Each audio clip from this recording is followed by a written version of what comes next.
Hello, ఈరోజు పల్లీ చట్నీ లేదా పల్లి కారం ఎలా చేసుకోవాలో చూద్దాం. చపాతీలోకి ఎంతో రుచిగా ఉండే పల్లి పొడి కూడా అనొచ్చు. దీనికి వెల్లుల్లి రెబ్బలు, పల్లీలు వేయించి పెట్టుకున్న పల్లీలు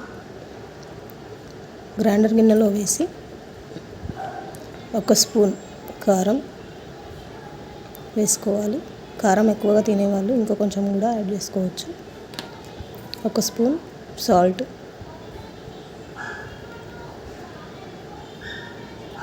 నమక్,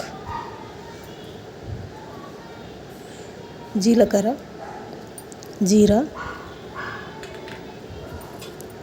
వేసి గ్రైండ్ చేసుకోవాలి.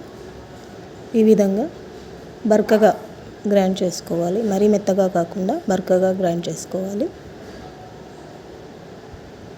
ఇష్టం అనుకుంటే పల్లీలు పొట్టు కూడా తీసుకొని వేసుకోవచ్చు. నేను అలాగే వేశాను. ఇందులో కొద్దిగా ఆయిల్ యాడ్ చేసుకోవాలి. ఆయిల్ యాడ్ చేయడం వల్ల పొడి పొడిగా ఉండకుండా ఉంటుంది. ఇలా చూడండి.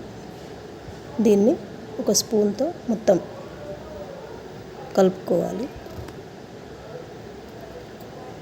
వెల్లుల్లి వేయడం వల్ల ఈ పల్లీల పొడి అనేది ఎంతో టేస్టీగా ఉంటుంది. వెల్లుల్లి మరియు జీలకర్ర వేయడం వల్ల టేస్టీగా ఉంటుంది.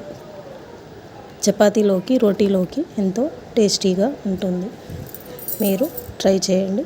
లైక్ చేయండి, షేర్ చేయండి, సబ్స్క్రైబ్ చేసుకోండి.